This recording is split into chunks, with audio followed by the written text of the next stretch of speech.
Wireless lav systems, what are they even good for? You can be really far away from the camera. You can get a wide shot and not see a microphone anywhere.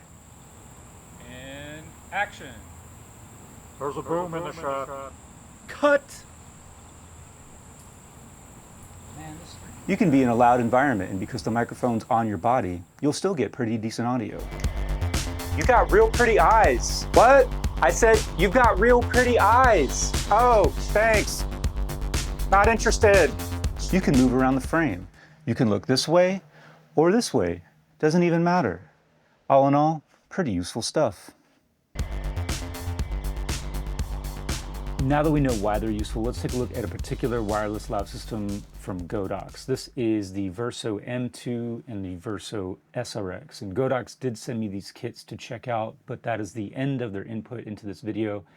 And I suspect it might be the last thing that Godox ever sends me. Let me just go ahead and get some of the negative stuff out of the way first. I have already recorded the entire talking head section of this video with the Virso M2, but I totally botched the audio for a variety of reasons. Suffice to say that I kind of never know what I'm gonna get when I record the audio with the M2. Some of this stuff might be user error, but I don't know, I think that I'm relatively well-versed in some things audio video. Are you? Because that mic placement is terrible. And a system that is like this sort of complicated and just bizarre in how it records, I don't think is really going to be useful for a lot of people and useful for the kind of people that this is being marketed to. I'm not recording the audio into the Godox Virso M2 anymore, but we will have audio samples of the system, of course, in this video. The Virso M2 is a dual transmitter and one receiver system. There is a Virso M1, so that's just one transmitter, one receiver.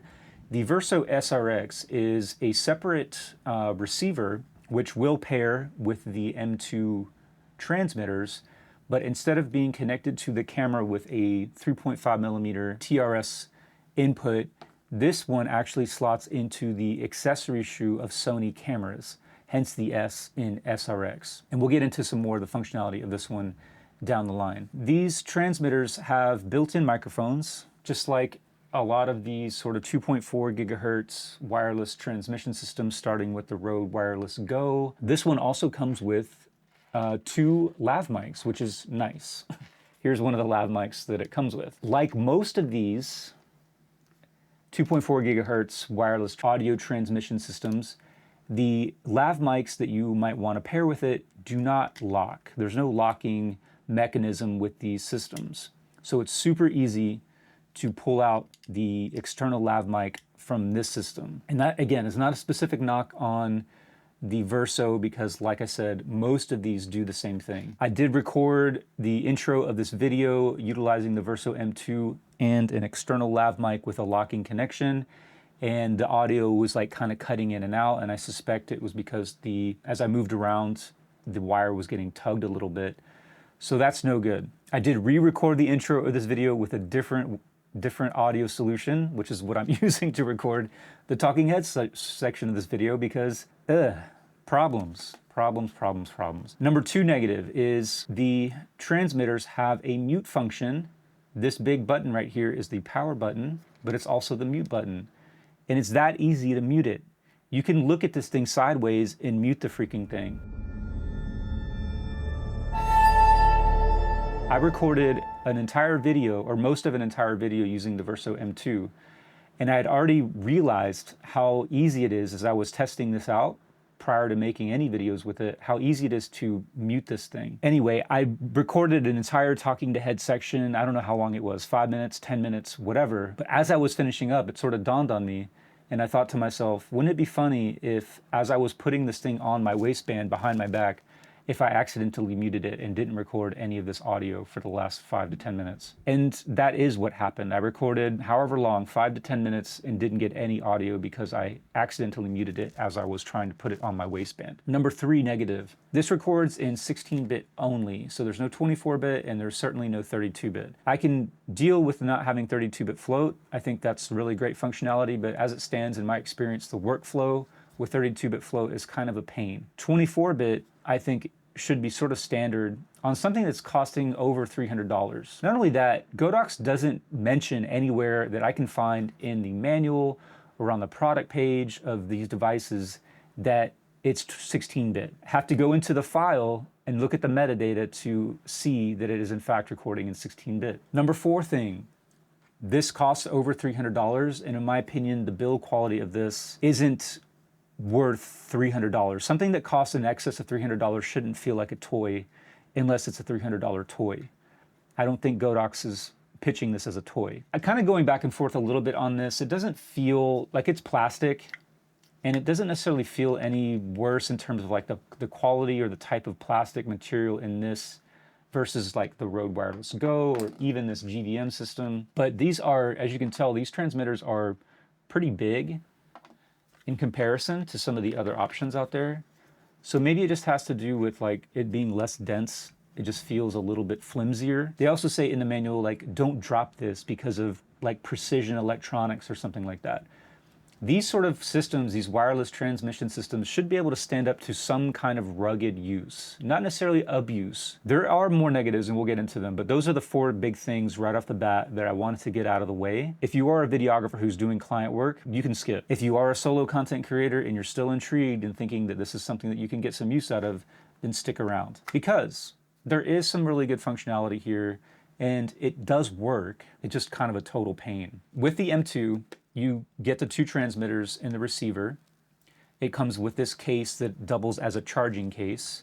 And I haven't done any sort of battery drain, battery rundown test of this, but just in using this system for the last couple weeks in a manner that I think is representative of how a lot of people would use this system, I haven't charged the battery case, but these transmitters and receivers have stayed pretty much fully charged. I would imagine that for the intended use case, you're going to get plenty of battery life out of these, and the only time that you might run into like draining these batteries is if you're using it as a event videographer, and I don't think it's meant for you anyway. You get tons of stuff with it, tons of accessories. You get TRS cable, TRRS cable.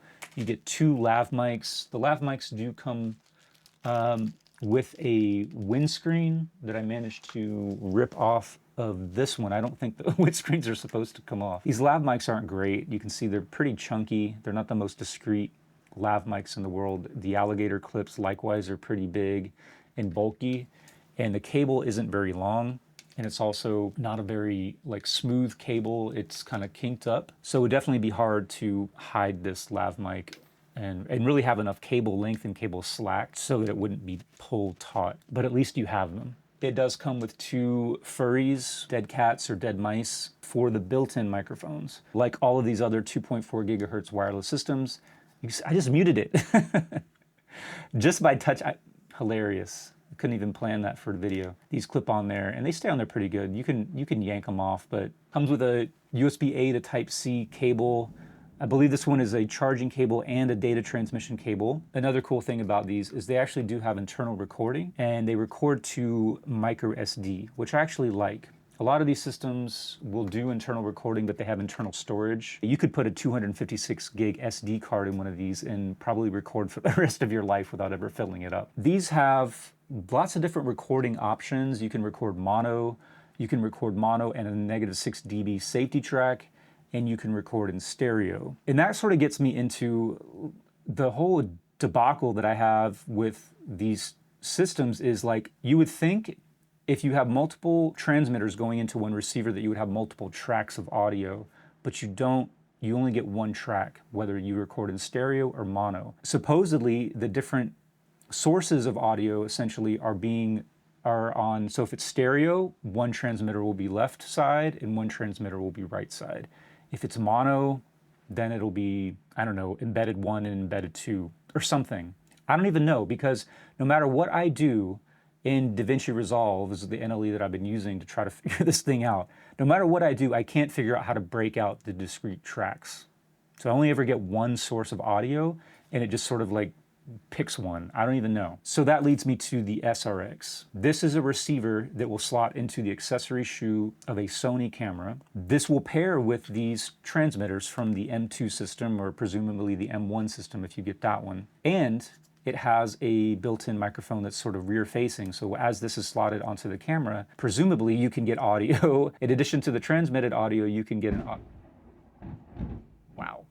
you can get an audio track from behind the camera. Pretty cool. Again, I have no idea how to break out all those separate tracks. I could be really dumb. It's definitely possible, but I would imagine that a lot of people who are using systems like this are not, super well versed in audio and aren't going to be able to figure out how to go into whatever software they're using to get all those different tracks out. So that's stupid. There should be multiple tracks if you've got multiple sources of audio. Really, the only benefit you're getting from this being an accessory shoe device is not having to use a 3.5 millimeter external cable, because this does not receive power from the camera.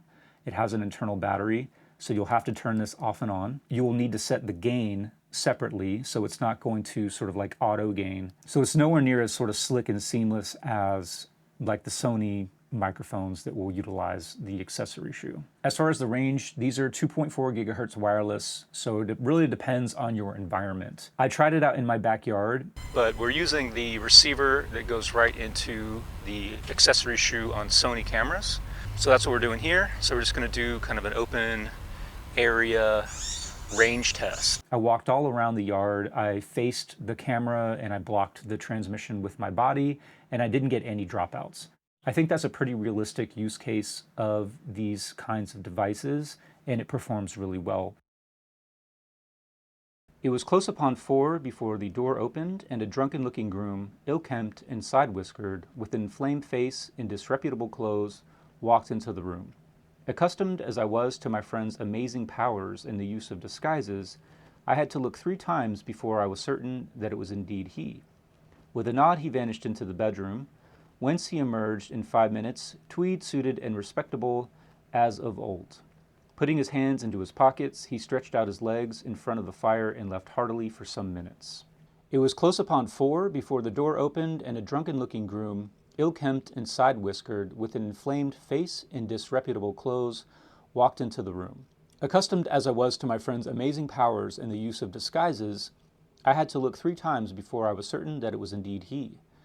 With a nod, he vanished into the bedroom, whence he emerged in 5 minutes, tweed-suited and respectable as of old. Putting his hands into his pockets, he stretched out his legs in front of the fire and laughed heartily for some minutes. I think the audio is fine. The included mic works. It works about as well as you would expect. The included lav is okay. If you pair it with a nice lav, it sounds really good, but the lack of security with the connection essentially means I wouldn't even bother using a lav mic with this system. I don't get any perverse pleasure out of bashing a product, but I certainly don't want to give you the impression that something is fantastic just because a company sent it to me.